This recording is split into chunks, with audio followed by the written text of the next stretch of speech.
Hello student, स्वागत है आपका हमारे यूट्यूब चैनल अभी रॉय पीसीएम क्लासेस में। आज की नई वीडियो के साथ आज जो हम पढ़ने वाले हैं 10th क्लास की साइंस। 10th क्लास की साइंस में पहला चैप्टर ले चल रहे हैं, यानी कि हम कह सकते हैं कि हम सबसे पहले पढ़ेंगे फिजिक्स, उसके बाद हम केमिस्ट्री पढ़ेंगे, उसके बाद बायोलॉजी पढ़ेंगे। ठीक है नहीं? और पूरा ही सिलेबस आपका कंप्लीट करवाया जाएगा। ऐसा नहीं है कि आपका आधा अधूरा सिलेबस करवाया जाए। ठीक है, पूरा सिलेबस करवाया जाएगा, फ्री करवाया जाएगा। ठीक है, बस आपको क्या करना है, चैनल पर बने रहना है।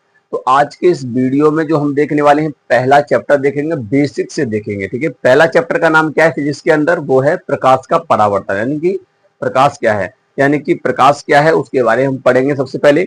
उसके बाद प्रकाश के परावर्तन के बारे में पढ़ेंगे, गोली दर्पण वगैरह क्या क्या होते हैं उनके बारे में पढ़ेंगे। ठीक है नहीं? तो उस चैप्टर में हमें बहुत कुछ पढ़ना है। ठीक है नहीं? तो आज की इस क्लास में हम देखने वाले हैं कि यानी कि प्रकाश क्या है, उसके बारे में हम देखेंगे। क्योंकि ये 10th क्लास का देखिए चैप्टर है और ये बेसिक से पढ़ना बहुत आवश्यक है। पहले हम जो छोटे छोटे कंसेप्ट है उनको पढ़ेंगे कि प्रकाश क्या है, प्रकाश के गुण क्या हैं, उनके बारे में पढ़ेंगे। फिर हम धीरे धीरे अपने टॉपिक पर चलेंगे। जो बोर्ड एग्जाम में आते हैं, मान लीजिए आपके 5 अंक के 6 अंक के जो प्रश्न बनते हैं, वो इसी चैप्टर से बन जाते हैं। जैसे प्रकाश के परावर्तन अपवर्तन से बन जाता है। तो आज की इस वीडियो में हम देखने वाले हैं फिजिक्स, यानी कि 10th क्लास की जो साइंस के अंदर जो फिजिक्स है, फिजिक्स का पैटर्न है, उसकी हम पहली क्लास लेके चल रहे हैं, क्योंकि बहुत ज्यादा इंपॉर्टेंट है। ठीक है, बस आपको करना क्या है, वीडियो के एंड तक बने रहना है, ताकि आपको ये टॉपिक जो मैं पढ़ा रहा हूँ वो क्लियर तरीका से समझ में आए। और जब आप ध्यान दोगे पढ़ाई में, तभी आपको टॉपिक समझ में आएगा। ठीक है, अन्यथा आपको टॉपिक समझ में नहीं आएगा। पढ़ाने की गारंटी मेरी है, मैं आपको इसको एक तरह से मक्खन तरीका से पढ़ाऊंगा, यानी कि आपको बिल्कुल क्लियर तरीका समझ में आएगा। ठीक है, 10th क्लास की साइंस इतनी बड़ी हार्ड साइंस नहीं है, बस आपको क्या करना है, समझना है। आपके लिए साथ लगती होगी कि हार्ड है, परंतु मैं उसे इतना नॉर्मल बना दूंगा, बहुत ही सिंपल। ठीक है स्टूडेंट, तो बस बने रहिए वीडियो के एंड तक स्टूडेंट। और स्टूडेंट, यदि आप हमारे चैनल पर नए हैं तो चैनल को सब्सक्राइब कर लीजिए, बेल आइकन को प्रेस कर ऑल पे क्लिक कर दीजिए, ताकि आने वाले वीडियो की नोटिफिकेशन आपको मिलती रहे। तो चलते हैं स्टूडेंट, वीडियो को स्टार्ट करते हैं। तो चलिए स्टूडेंट, बात करते हैं। यहाँ पर हम बात कर रहे हैं 10th क्लास की साइंस की बात कर रहे हैं, यानी कि हमारा जो कक्षा 10 का विज्ञान है उसकी हम बात कर रहे हैं। उसका पहला चैप्टर लेके चल रहे हैं। और देखिए, चैप्टर नंबर पहला हम केवल फिजिक्स में लेके चल रहे हैं, ना कि हम केमिस्ट्री में। मैं पहले ही बोल रहा हूँ, इसके में पहला लेक्चर है हमारा, फिजिक्स से स्टार्ट कर रहे हैं इसको। ठीक है नहीं, हम इसको फिजिक्स से स्टार्ट कर रहे हैं। ठीक है, और एक ध्यान से तैयार करेंगे, इसके एक एक टॉपिक को पढ़ेंगे। ठीक है, तो चलिए, पहले चैप्टर का नाम आपका जो है वो है आपका प्रकाश तथा प्रकाश का परावर्तन। ठीक है नहीं, प्रकाश तथा प्रकाश का परावर्तन। ठीक है, किसी किसी बुक में आपको देखने के लिए मिलेगा प्रकाश का परावर्तन और अपवर्तन, ये चैप्टर एक ही में मिलेगा। ठीक है नहीं, परंतु कोई बात नहीं है, आपको पढ़ना क्या है, पहले चैप्टर को देखना है। तो चलिए, सबसे पहले चैप्टर में आपको देखिए दिया गया है, सबसे पहले क्या दिया है, सबसे पहले ही आपकी जो हेडिंग है वो है प्रकाश क्या है। सबसे पहले आपको ये दिया गया है, तो समझिए। सबसे पहले हम समझेंगे प्रकाश के बारे में। प्रकाश को ये क्या कहते हैं इंग्लिश में, पहले तो इसको देखिए, प्रकाश। प्रकाश, ठीक है नहीं, प्रकाश को इंग्लिश में बोला जाता है लाइट। ठीक है नहीं, क्या बोलते हैं, लाइट बोलते हैं। प्रकाश को क्या बोलते हैं, लाइट बोला जाता है। लाइट होती क्या चीज है, जैसे देख लीजिए, लाइट एक ऊर्जा है कुछ नहीं, केवल लाइट क्या है, एक ऊर्जा। अब ये कैसी ऊर्जा है, अब देखिए बताइए, सूर्य से हमें ऊर्जा प्राप्त होती है, सूर्य से हमें ऊर्जा प्राप्त होती है। वो सूर्य से जो ऊर्जा हमें प्राप्त होती है वो किस फॉर्म में प्राप्त होती है, विकिरण के रूप में प्राप्त होती है। इसलिए कहते हैं कि प्रकाश एक विकिरण ऊर्जा है। कैसी ऊर्जा है, विकिरण ऊर्जा है। ठीक है ना, जो हमारे दृष्टि ज्ञान को जागृत है। दृष्टि का ज्ञान तो मतलब समझते हो, दृष्टि का मतलब होता है कि हमारी दृष्टि, ठीक है नहीं, जो दृष्टि ज्ञान को जागृत करती है। देखिए, जब प्रकाश किसी वस्तु पर पड़ता है और जब उस पर पड़ने के बाद उसके बाद क्या होता है, परावर्तित हो जाता है, यानी लौटता है, तब हमें वस्तु दिखाई देती है। ऐसा नहीं है कि डायरेक्ट प्रकाश हमारी आंखों पर पड़ता है और तब जाकर के हमें वस्तु दिखाई देती है, ऐसा नहीं होता है। ठीक है नहीं, पहले प्रकाश वस्तु पर पड़ता है, उसके बाद क्या होता है, वहां से परावर्तन होकर हमारी आंखों पर पड़ता है, तब हमें वहां पर क्या होती है, वस्तु दिखाई देती है। क्लियर, तो यही क्या होता है कि मतलब, और यही फॉर्म क्या है, प्रकाश का परावर्तन है। प्रकाश के परावर्तन के बारे में हम पूरा डिटेल से पढ़ेंगे। ठीक है नहीं, बहुत ही बड़ा चैप्टर है। पहले तो ये आपका गोली दर्पण वगैरह इसी में आता है। ठीक है, दर्पण से परावर्तन वगैरह। ठीक, तो पहले हम देखेंगे विकिरण ऊर्जा। प्रकाश क्या है, प्रकाश एक प्रकार की ऊर्जा है। तो आप यहां पर लिख सकते हैं कि प्रकाश, प्रकाश, प्रकाश एक प्रकार की, इसकी अगर डेफिनेशन की बात करें तो प्रकाश एक प्रकार, एक प्रकार एक प्रकार की विकिरण ऊर्जा है, विकिरण विकिरण ऊर्जा है, विकिरण ऊर्जा है जो हमारे दृष्टि ज्ञान को जागृत करती है। तो इस प्रकार की ऊर्जा को, तो इस प्रकार की ऊर्जा को प्रकाश ऊर्जा कहते हैं। प्रकाश कहते हैं। प्रकाश ऊर्जा कही है, कोई दिक्कत नहीं है, प्रकाश कहते हैं। क्लियर। प्रकाश क्या भाई? प्रकाश एक प्रकार की विकिरण ऊर्जा है। कैसी ऊर्जा है? विकिरण ऊर्जा है। जो प्रकाश हमें सूर्य से प्राप्त होता है वो विकिरण के रूप में प्राप्त होता है। क्लियर, ध्यान में रखना है। प्रकाश कैसी ऊर्जा? एक विकिरण ऊर्जा है जो हमारे दृष्टि ज्ञान को जागृत करती है। ठीक है, नहीं, जागृत करती है। ठीक है, तो इस प्रकार की ऊर्जा को प्रकाश कहते हैं। क्या कहते हैं भैया? प्रकाश कहते हैं, प्रकाश ऊर्जा कहते हैं। तो ये होता है आपकी प्रकाश की डेफिनेशन। जो हमें वस्तु दिखाई देती है वो प्रकाश के कारण ही हमें दिखाई देती है।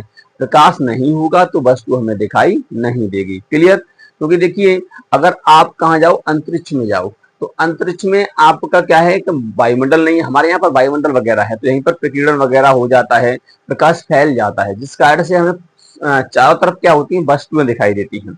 अंततः में वस्तु दिखाई नहीं देगी। प्रकाश, अगर प्रकाश तो सीधा चलता है। क्या चलता है? सीधा। अभी हम पढ़ेंगे इसके गुण के बारे में। प्रकाश सीधा चलता है, तो भाई वो सीधा चलेगा ना, तो वहां से प्रकाश आ रहा है सीधा। ठीक है। तो अब होता क्या है कि ये होता है कि यानी कि वो हमारे वायुमंडल में पड़ता है और यहाँ पर छोटे छोटे कण हैं और वहां पड़ करके वो फैल जाता है। ठीक है ना, जिस घटना को हम प्रकाश का प्रकीर्णन बोलते हैं, स्कैटरिंग ऑफ लाइट। ठीक है नी, तो वो हम पढ़ेंगे आगे चल के। ठीक है, तो जिससे हमें क्या होता है, प्रकाश जब फैलेगा तो वो हर वस्तु पर पड़ेगा, वहां पर जाकर के तो हमें वस्तु दिखाई देती है। इसलिए चारों तरफ हमें वस्तु दिखाई देती है। ठीक है, जब प्रकाश सूर्य निकला हुआ होता है। ठीक, तो ऐसे ही है। तो प्रकाश क्या है? एक प्रकार की विकिरण ऊर्जा है, याद रखना है, जो हमारे दृष्टि ज्ञान को जागृत करती है। तो इस प्रकार की ऊर्जा को प्रकाश ऊर्जा कहते हैं। अच्छा, इसके अब गुण की बात आती है। किसकी बात आती है? गुण। क्योंकि प्रकाश के गुण क्या क्या है समझिए। बहुत ही सिंपल गुण है। इनकी प्रॉपर्टीज क्या है? प्रॉपर्टीज, ठीक है नहीं। सबसे पहली प्रॉपर्टी ये है कि प्रकाश सीधी रेखा में चलता है। बस आप यही लिखना है। प्रकाश जो होता है, प्रकाश प्रकाश सीधी रेखा में, सीधी रेखा में चलता है। प्रकाश सीधी रेखा में चलता है। ठीक है नहीं, पहला गुण ये। प्रकाश ऐसा नहीं है टेढ़ा मेढ़ा चलता है, ऐसा कुछ नहीं होता है। प्रकाश जैसा आ रहा है सीधा जाएगा। कैसा जाएगा? सीधा। तभी तो हमारी परछाई बनती है। अगर प्रकाश टेढ़ा निकल जाता, अगर मान ली हम उस प्रकाश के रास्ते में आ गए, तो भाई वो कहेगा आप हमारे रास्ते में आ गए, तो हम साइड से निकल जाते हैं। तो ऐसा नहीं होता है, वो साइड से नहीं निकलेगा, वो जाएगा आपके पास से होकर के। जैसे उसका रास्ता वही है, वहां के कर बस ऐसे ही जाएंगे। तो हमारी क्या हो जाती है भाई? परछाई बन जाती है उस जगह पर। ठीक है नहीं, तभी हमारी परछाई बनती है। प्रकाश, क्योंकि प्रकाश को हम रोक लेते हैं, और जब प्रकाश का वो माध्यम हमने रोक लिया तो उतनी ही हमारी परछाई बन जाती है। क्लियर। तो प्रकाश सीधी रेखा में काम करता है, ऐसे हम पता करते हैं। क्योंकि हम उसके सामने कोई वस्तु रख देते हैं तो भैया उसकी परछाई बनती है, अंततः उसकी परछाई नहीं बननी चाहिए। क्योंकि प्रकाश अगर टेढ़ा मेढ़ा चलता तो उसकी परछाई बनती ही नहीं। क्लियर। तो ये होता है। दूसरे गुण की अगर हम बात करें, दूसरा गुण क्या है? दूसरा गुण ये है कि आपने ये प्रकाश जो देखा, ये भी एक तरंग है। कैसी तरंग है भैया? विजुअल वेव बोलते हैं इसको। क्या बोलते हैं? विजुअल वेव, दृष्टि तरंगे या दृष्टि विकिरण। ठीक है नहीं, विजुअल वेव्स, विजुअल जो वेव्स होती हैं, तरंग होती हैं, उनकी हम बात कर रहे हैं। तो देखिए, यहाँ पर ये तरंग कौन सी है? ये विद्युत चुम्बकीय तरंग है। प्रकाश क्या है? प्रकाश प्रकाश प्रकाश विद्युत चुम्बकीय तरंग होती है। क्या होती है? प्रकाश एक प्रकार की, प्रकाश एक प्रकार की विद्युत चुम्बकीय चुंबकीय तरंग होती है। ये विद्युत चुंबकीय तरंग होती है। दो तरह की तरंग होती हैं, एक होती है हमारी यांत्रिक तरंग और एक होती है हमारी विद्युत चुंबकीय तरंग। विद्युत चुंबकीय तरंग में 7 तरंग आती हैं, गामा हो गई, अल्फा हो गई, बीटा हो गई, एक्सरे हो गई, माइक्रोवेव्स हो गई, परावैंगनिक किरणें हो गई। तो ये सभी क्या है, विद्युत चुंबकीय तरंग है। यांत्रिक तरंग में आपकी आती है, जैसे मान लीजिए अनुप्रस्थ तरंग हो गई, अनुदैर्ध्य तरंग हो गई, ठीक है ना, इस प्रकार से। ठीक है, तो यहाँ पे बात करेंगे और यांत्रिक तरंग वगैरह ये होती हैं। ठीक है, और हम यहाँ पे बात कर रहे हैं कि ये प्रकाश क्या है, प्रकाश एक प्रकार की विद्युत चुंबकीय तरंग है। कैसी तरंग है, विद्युत चुंबकीय। अब विद्युत चुंबक मतलब ये होता है जिसमें विद्युत भी होता है, विद्युत क्षेत्र होता है और चुंबक भी होता है, यानी चुंबकीय क्षेत्र भी होता है। तो ऐसी तरंग को हम कहते हैं विद्युत चुंबकीय तरंग। तो प्रकाश है भाई ऐसी तरंग। कैसी तरंग है भाई, विद्युत चुंबकीय तरंग होता है। इसका पहला दूसरा गुण होता है। क्लियर। तीसरे गुण की अगर हम बात करें, तीसरा गुण क्या है, प्रकाश जो होता है ना, प्रकाश की जो चाल है, प्रकाश की चाल जो है वो कितनी है, प्रकाश की चाल जो निर्वात है उसमें है 3 इंटू 10⁸ मीटर प्रति सेकेंड। 3 इंटू 10⁸ तो हम लिखेंगे प्रकाश की निर्वात में चाल, निर्वात में जो चाल, निर्वात में चाल कितनी है, निर्वात में चाल है 3 इंटू 10⁸ मीटर प्रति सेकेंड। अब सोच लीजिए कितना हो गया ये, 3 पर 8 जीरो लगा दीजिए तो इतना हो जाएगा। 3 पर 8 जीरो लगा दो तो इतना आपका हो जाएगा। अब सोच लीजिए 8 जीरो लगाओगे तो इसका मतलब 3 लाख किलोमीटर प्रति सेकेंड। 3 लाख किलोमीटर प्रति सेकेंड इतनी दूरी तय करता है प्रकाश एक सेकेंड में, 3 लाख किलोमीटर। ठीक है नहीं, ये तुम्हारा होता है। तो यहां पर देखिए 3 इंटू 10⁸ मीटर प्रति सेकेंड होता है। ठीक है, वैसे प्रकाश की चाल की खोज जो की थी वो एक वैज्ञानिक थे, इनका नाम था फिजो और फोको नामक 2 वैज्ञानिक थे, उन्होंने किया है। ठीक है, तो ये तुम्हारे प्रकाश के बारे में बताया, चाल के बारे में बताया। 3 इंटू 10⁸ मीटर पर सेकेंड क्या होती है, प्रकाश की चाल होती है। निर्वात में प्रकाश की चाल, प्रकाश की निर्वात में चाल 3 इंटू 10⁻⁻ मीटर पर सेकेंड मतलब 8 होती है। ठीक है नहीं, पहली बात। अच्छा एक बात बताइए, क्या प्रकाश ठोस, द्रव, गैस तीनों में गति कर सकता है? गैस वगैरह हो, अब निर्वात है उसमें भी गति कर सकता है। तो हाँ, प्रकाश निर्वात में भी चल सकता है, क्योंकि भाई निर्वात की चाल है, जल में अलग होती है, कांच में अलग होती है। ठीक है नहीं, और भी तारपीन के तेल में अलग अलग, प्रत्येक माध्यम में प्रकाश की चाल अलग अलग होती है, ये अभी ध्यान रखना है। ठीक है नहीं, तो आप इसका ये गुण है, क्या है ये गुण है कि प्रकाश की चाल लिखेंगे, प्रकाश की चाल प्रत्येक माध्यम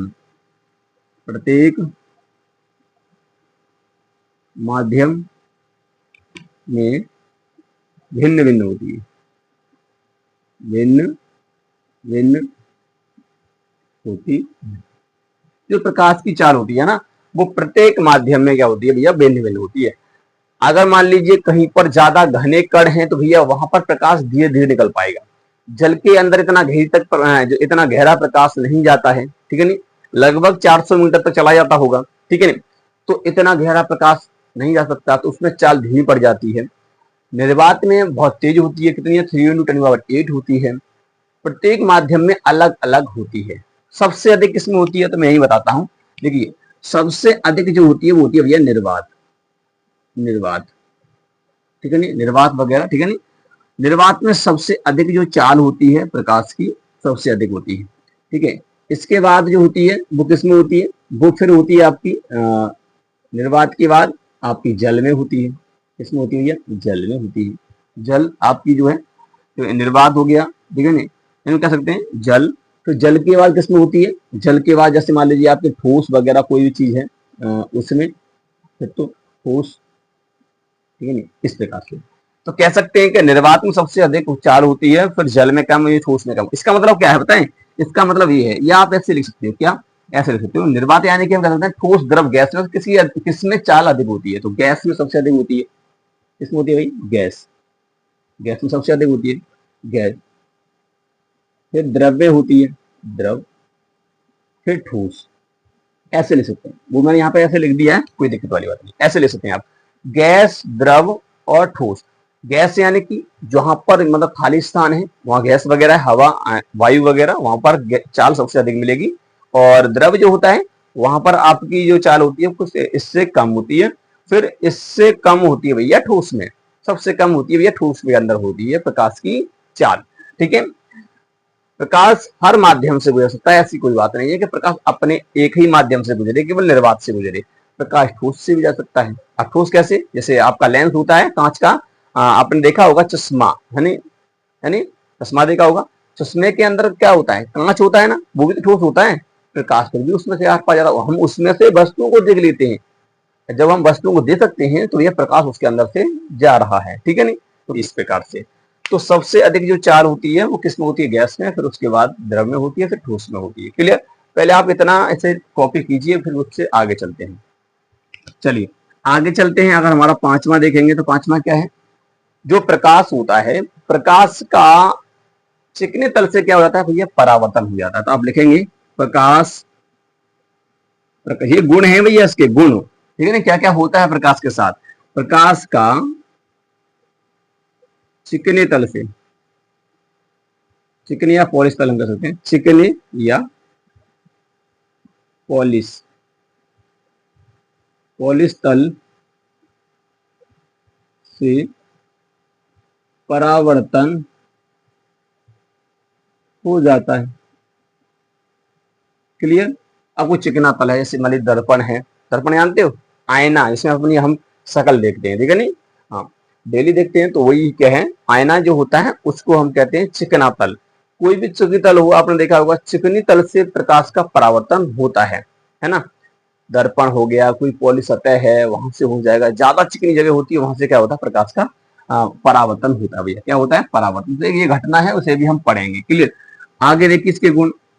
आगे एक और गुण है इसका कि जो प्रकाश जो होता है, जब कभी कभी क्या होता है, मान लीजिए निर्वात से ठोस में जाता है, वायु से ठोस में जाता है, तो वहां पर क्या होता है? प्रकाश का अपवर्तन हो जाता है। तो यहां लिख सकते हैं हम प्रकाश का, प्रकाश प्रकाश का प्रकाश, ऐसे लिखिए,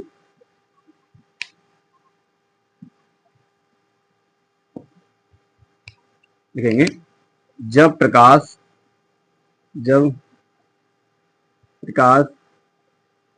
एक माध्यम से, एक माध्यम से दूसरे माध्यम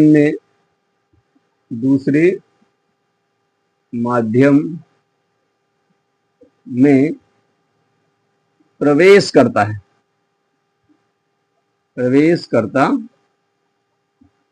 है, तो इस घटना को क्या कहते हैं? तो इस घटना को हम कहते हैं प्रकाश का परावर्तन। घटना को प्रकाश का अपवर्तन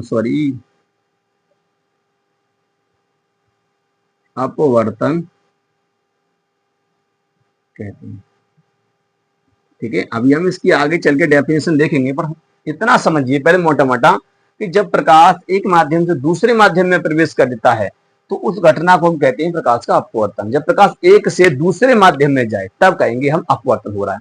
अगर एक ही माध्यम से लौट जाता है तो उसे परावर्तन बोलेंगे, जैसे मैंने ऊपर वाला बताया था, एक ही माध्यम से लौट जाए। जैसे मान लीजिए इस पर प्रकाश पड़ा और ऐसे लौट जाए, हम देखा शीशा लेकर के ऐसे करते हैं, ऐसे है ना, किसी की आंखों में प्रकाश को मारते हैं, तो वो क्या हो रहा है? परावर्तन। अगर प्रकाश इसके अंदर आया और ऐसे निकल जाए तो इसका मतलब क्या हुआ? अपवर्तन। जैसे मान लीजिए कांच होता है, कांच के अंदर से क्या होता है? प्रकाश जैसे हम डालेंगे लेंस के अंदर तो वो लेंस से नीचे को निकल जाएगा, है ना, इसी प्रकार से। ठीक है स्टूडेंट, तो ये क्या हो गया आपका यहाँ तक, यानी कि प्रकाश क्या है? सबसे पहले बताया मैंने प्रकाश क्या है। प्रकाश एक प्रकार की ऊर्जा होती है, आप ऐसे भी लिख सकते हो। अब कैसी ऊर्जा है? विकिरण ऊर्जा है, या आप ऊर्जा कह सकते हैं। कहीं से भी तो प्रकाश निकलेगा, और प्रकाश निकलेगा तो विकिरण फॉर्म में ही निकलता है। तो प्रकाश एक प्रकार की विकिरण ऊर्जा होती है जो हमारे दृष्टि ज्ञान को जागृत करती है। तो इस प्रकार की ऊर्जा को प्रकाश कहते हैं। और प्रकाश के फिर गुण के बारे में मैंने बताया कि प्रकाश के गुण क्या क्या होते हैं, यानी किस प्रकार से, यानी कि ये अपना बिहेवियर करता है, यानी किसी पर इफेक्ट डालता है। मान लीजिए पॉलिश तल पर, अगर मान लीजिए पॉलिश तल पर पड़ेगा तो परावर्तन हो जाएगा। अगर मान लीजिए एक माध्यम से दूसरे माध्यम में जाएगा तो अपवर्तन हो जाएगा। और प्रकाश कैसी तरंग है? विद्युत चुम्बकीय तरंग है, ठीक है नहीं। और दूसरी बात ये है कि प्रकाश की जो चाल होती है वो 3 × 10⁸ होती है मीटर पर सेकेंड, हम कह सकते हैं 3 लाख किलोमीटर होती है, ठीक है। देखिए ये आपके P/Q में पूछे जा सकते हैं, इसलिए इनको अवश्य तैयार करें। Clear student? प्रकाश जो होता है वो ठोस, द्रव, गैस तीनों अवस्थाओं में गति कर सकता है, परंतु भिन्न भिन्न अवस्था में इसकी जो चाल होती है वो अलग अलग होती है। क्लियर? जैसे मान लो गैस में अलग होगी भैया, द्रव में अलग होगी, ठोस में अलग होगी, तो इस प्रकार से होता है। तो ये कुछ इसकी प्रॉपर्टी है जो मैंने आपको इसमें बताई। चलिए अब आगे हम बात करते हैं कि प्रकाश के अगर आधार पर देखें तो वस्तुएं कितने प्रकार की होती हैं, वस्तुओं के बारे में देखेंगे। तो चलिए, तो हम यहाँ पर बात करेंगे, वस्तु 2 प्रकार की होती हैं। कौन कौन सी भैया? एक होती है प्रदीप्त वस्तु और एक होती है भैया अदीप्त वस्तु, ठीक है नहीं। प्रदीप्त वस्तु और एक अदीप्त वस्तु। प्रदीप्त वस्तु क्या होती है? प्रदीप्त, आप सुनिए, नाम से समझिए। प्रदीप्त का मतलब होता है यानी जिसमें स्वतः का ही प्रकाश हो, उसे बोलते हैं प्रदीप्त वस्तु। और अदीप्त वस्तु जिसमें स्वतः का प्रकाश ना हो तो उसे बोलते हैं अदीप्त वस्तु। क्लियर? तो चलिए मैं इसको एग्जाम्पल से समझाता हूँ, पहले से नोट कर लीजिए। चलिए बात करते हैं हम, सबसे पहले हम बात करेंगे यानी कि प्रकाश के आधार पर हम देखें तो वस्तु 2 प्रकार की है, ठीक है नहीं। पहली वस्तु हम कह सकते हैं प्रदीप्त वस्तु, प्रदीप्त वस्तु, और दूसरी होती है अदीप्त वस्तु। कौन सी होती है? अदीप्त वस्तु। क्लियर? प्रदीप्त और अदीप्त। प्रदीप्त वस्तु कौन सी होती है? ऐसी वस्तु जिसमें स्वतः का ही प्रकाश हो, ठीक है नहीं। ऐसी वस्तुएं जिनमें स्वतः का प्रकाश होता है, अगर आप इसकी डेफिनेशन लिखना चाहें तो लिख सकते हैं। तो ऐसी वस्तुएं जिनमें स्वतः का प्रकाश होता है तो उसे हम कहते हैं प्रदीप्त वस्तु। और अदीप्त वस्तु किसे कहते हैं? जिनमें स्वतः का प्रकाश भैया नहीं होता है तो उसे हम बोलते हैं अदीप्त वस्तु, ठीक है नहीं। तो समझिए प्रदीप्त वस्तु क्या होती है? ऐसी वस्तुएं जिनमें स्वयं का प्रकाश होता है, प्रकाश होता है, तो ऐसी वस्तुओं को हम कहते हैं भैया प्रदीप्त वस्तु कहते हैं। फॉर एग्जाम्पल अगर हम बात करें इसका, तो एग्जाम्पल क्या हो जाएगा भैया? देखिए इसका एग्जाम्पल हो जाएगा जैसे आपकी मोमबत्ती हो गई, ठीक है नहीं, टॉर्च हो गई, ठीक है नहीं, आपकी क्या हो गई भैया? टॉर्च, टॉर्च हो गया, बल्ब हो गया, बल्ब भैया, बल्ब में स्वतः का ही प्रकाश होता भैया, है ना। मोमबत्ती हो गई, मोमबत्ती, ठीक है नहीं, ठीक है नहीं, मोमबत्ती हो गई आपकी, ठीक है नहीं। लैंटेन हो गई, लैंप कहते हैं इसको हम, लैंप हो गई आपकी, आज बहुत सारी जिनको आप देखते हो, रॉड वगैरह जो भी तुम्हें दिखाई दे रहा है जिनमें स्वतः का प्रकाश है, जैसे इनको बल्ब है हमारा, तो उसे हम जैसे हम लाइट चलाएंगे तो भैया वो स्वतः ही प्रकाश देगा, है ना। नहीं होता है, मान लीजिए स्वतः का प्रकाश होता है, मोमबत्ती है भैया, वो भी स्वतः का प्रकाश देती है, ठीक है नहीं। तो ये मोमबत्ती स्वतः, उसके अंदर स्वतः का क्या है भैया? प्रकाश होता है। क्लियर? मोमबत्ती हो गई। अदीप्त वस्तु कौन सी होती है? अदीप्त वस्तु वे वस्तु होती है जिनमें स्वतः का प्रकाश नहीं होता है, प्रकाश दिया जाता है। जैसे आपका देखिए ऐसी वस्तुएं आप लिखेंगे यहाँ पर, ऐसी वस्तुएं जिनमें स्वयं का प्रकाश नहीं होता, प्रकाश नहीं होता है। एग्जाम्पल, अगर एग्जाम्पल हम बात करें तो जैसे देखिए चांद, बहुत बढ़िया एग्जाम्पल है चांद। चांद देखा है, प्रकाश हमें इस पर डालते हैं, हम नहीं डालते हैं, यह सूर्य डालता है प्रकाश पर। जो चांद होता है, चांद में स्वतः का प्रकाश नहीं होता। अच्छा, इसका एक एग्जाम्पल हो जाएगा तारे। जो तारे जो होते हैं, तारे वो भी भैया, स्टार जो होता है वो स्वतः का उसके अंदर प्रकाश होता है। सूर्य लिख लेना इसका, है ना, सूर्य, ये भी सूर्य के अंदर स्वतः का प्रकाश होता है। ऐसी वस्तु जिनमें स्वयं का प्रकाश नहीं होता उनको हम कहते हैं भैया, हम अदीप्त वस्तु कहते हैं। चांद हो गया, चांद हो गया, पेड़ पौधे हो गए, पेड़ पौधे, ठीक है नहीं, पेड़ पौधे आपके। क्लियर? पेड़ पौधे जो होते हैं इनमें भी स्वतः का प्रकाश नहीं होता है, इन पर हम डालते हैं प्रकाश, ठीक है नहीं। चांद पर प्रकाश डाला जाता है, चांद में स्वतः का प्रकाश नहीं है, सूर्य का प्रकाश रिफ्लेक्ट होकर के उस पर पड़ता है और वहां से प्रकाश हमारा परावर्तन होकर के हमारी ओर आता है, इसलिए हमें दिखाई देता है कि चांद के अंदर प्रकाश है, परंतु प्रकाश नहीं होता है। चांद यानी पेड़ पौधा वगैरह कोई भी वस्तु हो, ठीक है नहीं, तो इन पर जो होता है भैया क्या होता है, स्वतः का प्रकाश नहीं होता है, स्वतः का प्रकाश नहीं होता है।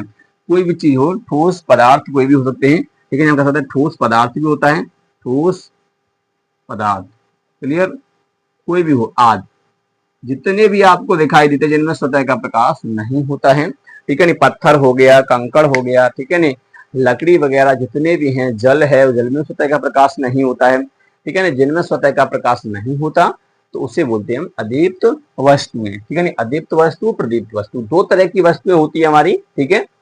ऐसी वस्तु जिनमें स्वतः का प्रकाश हो उसे बोलते हैं प्रदीप्त वस्तु, ऐसी वस्तु जिनमें स्वतः का प्रकाश नहीं होता है तो उसे बोलते हैं हम अदीप्त वस्तु बोलते हैं, क्लियर। अब चलिए, अब हम आगे बात करते हैं कि प्रकाश के गमन के आधार पर वस्तु कितने प्रकार की होती है, प्रकाश के गमन के आधार पर, यानी जिसमें से प्रकाश चल सकता है, ठीक है ना, तो चलिए ये तीन प्रकार की होती है। एक होता है आपका अपारदर्शी, और एक होता है आपका पारदर्शी वस्तुएं, ठीक है नहीं, और एक होता है भैया पारभाषक, ठीक है ना। तो चलिए इनको भी देख लेते हैं, पहले आप इसको नोट कर लीजिए। चलिए सुन, बात करते हैं, सबसे पहले हम बात करेंगे, देखिए हम गमन के आधार पर देख रहे हैं, प्रकाश इसमें से चल सकता है ना, वैसे हम बात कर रहे हैं। तो अपारदर्शी वस्तुएं, कैसी वस्तुएं, अपारदर्शी वस्तुएं, जो प्रकाश देती हैं, जिन पर हम देते हैं प्रकाश, वो उसके आधार पर हमने देख लिया, प्रकाश के आधार पर, यानी कि जो प्रकाश उत्पन्न करती हैं, प्रकाश को ना उत्पन्न करें उनको दिया जाता है ऐसे, तो वो हमने देख लिया, दो प्रकार की थी। परंतु ये तीन प्रकार की वस्तुएं होती हैं, एक होती है अपारदर्शी वस्तुएं, दूसरी होती है पारदर्शी वस्तुएं, और एक पारभाषी वस्तुएं, पारभाषक, ठीक है नहीं, पारभाषक, ठीक है नहीं, इन्हें हम कह सकते हैं पारभाषक, ठीक है नहीं। तो अब यहाँ पर देखेंगे तो अपारदर्शी का मतलब क्या होता है, अपारदर्शी जिसमें से आर पार ना हो, अपार का मतलब क्या होता है, इसमें से आर पार ना हो, ठीक है नहीं, जब प्रकाश ऐसी वस्तु से गुजरे जिसमें से वो आर पार ना हो पाए तो ऐसी वस्तुओं कहते हैं हम अपारदर्शी वस्तुएं, क्या बोलते हैं, अपारदर्शी वस्तु बोलते हैं, ठीक है नहीं। तो लिखेंगे इसमें हम वे वस्तुएं, वे वस्तुएं जिनसे जिनसे प्रकाश प्रकाश गमन नहीं करता, गमन नहीं करता है, गमन नहीं करता है, अर्थात हम कह सकते हैं आर पार नहीं होता है, अर्थात आर पार नहीं होता है। तो ऐसी वस्तुओं को कहते हैं भैया हम अपारदर्शी वस्तु कहते हैं, वे वस्तुएं जिनसे प्रकाश गमन नहीं करता, जिनसे प्रकाश बिल्कुल गमन नहीं करेगा, निकलेगा भी नहीं, तो उसे हम बोलते हैं भैया अपारदर्शी वस्तु, क्या बोलते हैं, अपारदर्शी, आर पार नहीं होता प्रकाश, है ना। जैसे मुझे मान लीजिए प्रकाश अगर मैं यहाँ खड़ा हो जाऊं अभी तो नहीं दिखाई देगा, ठीक है नहीं, क्योंकि लाइट वगैरह है, चारों तरफ से लाइट है इसलिए नहीं दिखाई देगा, परंतु कोई भी वस्तु लेके आइए ठोस पदार्थ, तो देखा होगा उसकी परछाई बन जाती है, ठीक है ना, तो इसका मतलब उसमें से प्रकाश आर पार नहीं हो रहा है, अपारदर्शी जितनी वस्तु होती है उनकी परछाई बनती है, क्लियर। तो जैसे आप एग्जाम्पल की अगर बात करोगे तो एग्जाम्पल में आप देख सकते हो क्या हो जाता है, एग्जाम्पल में यानी कि ठोस पदार्थ कोई भी, ठीक है नहीं, मान ले जैसे मान लीजिए पत्थर, तो ये एग्जाम्पल भाई एग्जाम्पल है, ठीक है नहीं, लकड़ी, लकड़ी, ठीक है नहीं, लकड़ी हो गई आपकी, ठीक है नहीं, पेड़ पौधे हो गए, वनस्पतियां हो गई, ठीक है नहीं, मनुष्य हो गया, और भी हैं तुम्हारे, ठीक है नहीं, हम कह सकते हैं अपारदर्शी वस्तुएं हैं, ठीक है, पत्थर हो गया, और मान लीजिए आपका लोहा हो गया, लोहा, ठीक है नहीं, जितनी भी धातु हैं हम कह सकते हैं धातु, सबरी जितनी धातु हैं, ठीक है, ऐसी धातु है जो ठोस अवस्था में हो, धातु आदि, मनुष्य भी है उसमें, मनुष्य आप लिख सकते हैं, जानवर वगैरह, वनस्पति वगैरह, जंतु वगैरह सभी क्या हैं भैया, अपारदर्शी वस्तुएं हैं ये, हम भी वस्तु हैं, ठीक है नहीं, इस प्रकार से ये है। पारदर्शी वस्तु कौन सी होती है, जिनसे प्रकाश आर पार हो जाता है, तो उसे बोलते हैं पारदर्शी वस्तु। तो लिखेंगे इसमें वे वे वस्तुएं वे वस्तुएं जिनसे प्रकाश प्रकाश गमन कर सकता है, गमन गमन करता है, अर्थात हम कह सकते हैं, अर्थात आर पार हो जाता है, आर पार हो जाता है, आर पार हो जाए, है ना। यहाँ रखी है तो इससे आर पार निकल जाए, कोई मतलब नहीं, तुम यहाँ पर खड़े रहो, निकल जाएगा। कांच होता है, कांच से होकर के, तो एग्जाम्पल इसका बहुत अच्छा है। कौन सा भैया? कांच। कांच हो गया, ठीक है नहीं। जल हो गया, जल से निकल जाएगा, ठीक है नहीं। इस प्रकार से इनसे प्रकाश आर पार हो जाएगा, है ना। वायु, हवा होगी, वायु, वायु में तो निकल जाएगा ना, इस प्रकार से होता है। तो आदि, तो ये सब क्या है भैया? ये तुम्हारे पारदर्शी वस्तुएं होती हैं। कैसी वस्तु होती है? पारदर्शी, जिनसे प्रकाश आर पार निकल जाता है, ठीक है, इस प्रकार से। तो ये पारदर्शी वस्तु होती है। आगे है आपका, ये अलग से है, देखिए क्या कह रहा है, पारभाषक। पारभाषक वस्तुएं कौन सी होती है? पारभाषिक, ठीक है नहीं, पारभाषिक होती है या पारभाषक होती है, ठीक है ना, बात वही है। तो पारभाषिक या पारभाषक वस्तुएं जो हैं वो कौन सी होती हैं? वे वस्तुएं जिनसे प्रकाश हल्का हल्का आर पार होता है, ठीक है नहीं, मतलब अधिकांश भाग नहीं निकलता है। और यहाँ पे हम कह सकते हैं वे वस्तुएं जिनसे प्रकाश गमन कर सकता है, अर्थात आर पार नहीं होता, ठीक है नहीं। वही इसमें क्या दिया है? वे वस्तुएं जिनसे प्रकाश गमन नहीं करता, ठीक है नहीं, उन्हें हम बोलते हैं हम क्या? अपारदर्शी वस्तुएं, ठीक है नहीं, इनसे आर पार नहीं होता। या हम कह सकते हैं जिनसे प्रकाश का अधिकांश भाग नहीं गुजर पाता है, ठीक है नहीं, अधिकांश भाग नहीं गुजरता भाई, तो उसे हम बोलते हैं अपारदर्शी वस्तु बोलते हैं, ठीक है नहीं।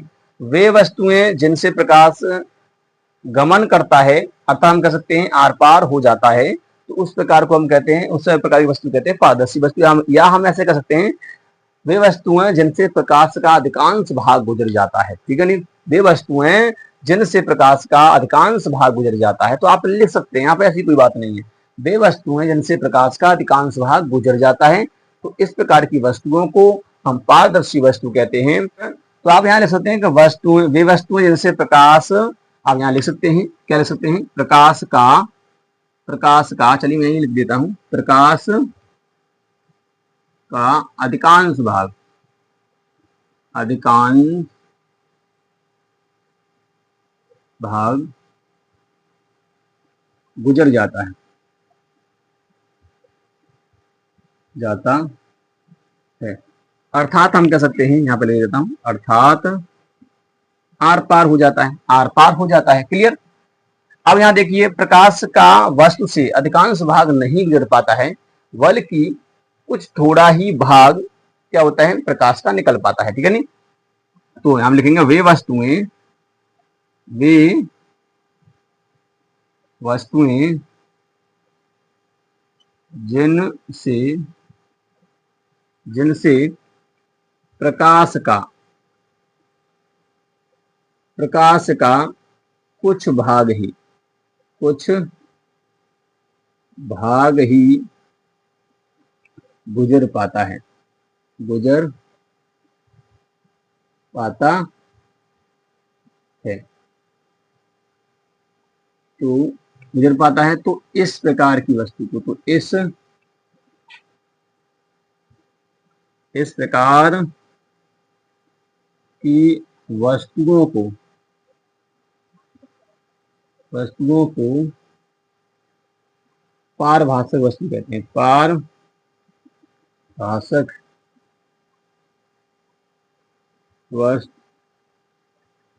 वस्तुएं कहते हैं।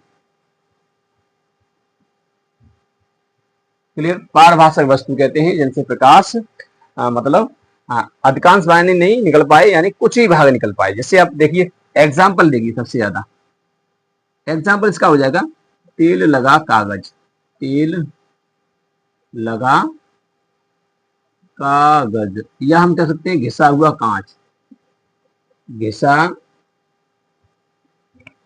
घिसा कांच। क्लियर? घिसा हुआ कांच साफ दिखाई नहीं दे रहा होगा थोड़ा सा, फिर भी आप इसे एडजस्ट कर लें, क्योंकि देखिए अब इंक इसमें से खत्म हो गया, ठीक है नहीं। तो यानी कि घिसा हुआ कांच, घिसा हुआ कांच। क्लियर? और ये तेल लगा हुआ कागज, ठीक है नहीं, ये तेल लगा हुआ क्या भैया? कागज है। यानी कि देखिए, आप किसी कागज पर क्या लगा लें? तेल लगा लें, फिर उस पर प्रकाश डालें, तो क्या होगा भैया? हल्का हल्का प्रकाश निकल पाता है, ठीक है नहीं, हल्का हल्का प्रकाश निकल पाता है। और आप देखिए, घिसा हुआ कांच, कांच घिस जाए पुराना हो जाता है तो उससे प्रकाश भैया धीरे धीरे निकलता है, कम निकलता है, ठीक है। तभी तो क्या करते हैं, कभी कभी हम लेंस बदलवा देते हैं किसी भी, मतलब कोई भी हमारे पास यंत्र वगैरह है उसका, कि उसका ऊपर का लेंस बदलवा लें ताकि प्रकाश आर पार आ सके, ठीक है। नहीं कभी कभी भद्दा हो जाता है। आपने देखा होगा जो बल्ब होता है आपका, जो भी मतलब पीला वाला, उससे क्या होता है कि उसके चारों तरफ क्या होती है, एक परत जम जाती है, यानी पीली पीली, जिससे क्या होता है कि प्रकाश भद्दा हो जाता है और वो प्रकाश बाहर नहीं आ पाता है। तो कहते हैं प्रकाश कम, बल्ब जो है वो बहुत ही कम क्या प्रकाश दे रहा है, परंतु वो कम नहीं दे रहा, दे तो उतना ही रहा है परंतु उससे निकल ही नहीं रहा है। तो वो क्या हो गया भैया, यहाँ पर ऐसी वस्तु हो जाएगी आपकी, पारभाषक वस्तु हो जाएगी, जहां पर आपका प्रकाश का कुछ ही भाग निकल पाए। तो और आदि कर सकते हैं यहाँ पर, आदि। क्लियर? तो इस प्रकार से तो ये हो गया आपका यहाँ पर पारदर्शी वस्तुएं और अपारदर्शी, पारदर्शी और पारभाषक, तीन तरह की वस्तुएं होती हैं। आपको पता होना चाहिए जिससे प्रकाश चल सकता है, ठीक है। वे वस्तुएं जिनसे प्रकाश गमन नहीं करता, यानी कि बिल्कुल नहीं गमन करता, है ना, अथवा आर पार नहीं होता, ठीक है। जैसे पत्थर, लकड़ी, लोहा, धातु वगैरह जो भी है वो सब। पारदर्शी वस्तुएं वे वस्तुएं जिनसे प्रकाश का अधिकांश भाग गुजर जाता है। तो जैसे मान लीजिए आर पार हो जाता है, अर्थात हम कह सकते हैं आर पार हो जाता है, तो इसे हम कहते हैं पारदर्शी वस्तुएं। पारभाषक वस्तुएं कौन सी होती हैं? वे वस्तुएं जिनसे प्रकाश कुछ भाग ही गुजर पाता है, जिनसे प्रकाश का कुछ भाग ही गुजर पाता है, ठीक है नी, प्रकाश का कुछ भाग ही गमन कर पाता है, यानी कि निकल पाता है। तो इस प्रकार की वस्तु कहते हैं हम पारभाषक वस्तु, ठीक है नी। तो ये यहाँ तक हुआ आपका। तो देखिए यहाँ तक हमने देखा कि यानी प्रकाश क्या है और प्रकाश किस प्रकार की ऊर्जा है, मतलब ऊर्जा होती है, प्रकाश कैसी तरंग होती है, विद्युत चुम्बकीय तरंग होती है, ठीक है नी। और हमने देखा उसके गुणों के बारे में देख लिया था, और हमने देखा कि वस्तुएं कितने प्रकार की होती हैं, यानी प्रकाश के आधार पर देखें दो तरह की बताई। फिर उसके बाद हमने देखा गमन के आधार पर, जिसमें प्रकाश गुजर सकता है, उसके आधार पर देखा यानी कि तीन प्रकार की होती है। आगे और भी है इसका, ठीक है नी। तो आज की क्लास में केवल इतना ही है। फिर अगली क्लास में हम देखेंगे कि किरण क्या होती हैं, किरण पुंज क्या होते हैं, समांतर किरण पुंज क्या होता है, और आपका जो अभिसारी किरण पुंज क्या होता है, अपसारी किरण पुंज क्या होता है, इनके बारे में हम अगले लेक्चर में देखेंगे, ठीक है। एक एक पॉइंट पढ़ने वाले हैं, ठीक है। बस अब करना क्या है, चैनल के एंड तक बने रहना है, तभी आपको क्या होगा, पूरा सिलेबस आपका कंप्लीट हो पाएगा, ठीक है। ये पहली क्लास है, यानी 10th वालों के लिए है, ठीक है स्टूडेंट। तो उम्मीद करते हैं आपको वीडियो पसंद आया होगा। वीडियो पसंद आया तो वीडियो को लाइक कर दीजिए, चैनल को सब्सक्राइब कर बेल आइकन को प्रेस जरूर कर दीजिए ताकि आने वाले वीडियो की नोटिफिकेशन आपको मिलती रहे। मिलेंगे नेक्स्ट वीडियो में, तब तक के लिए जय हिंद, वंदे मातरम।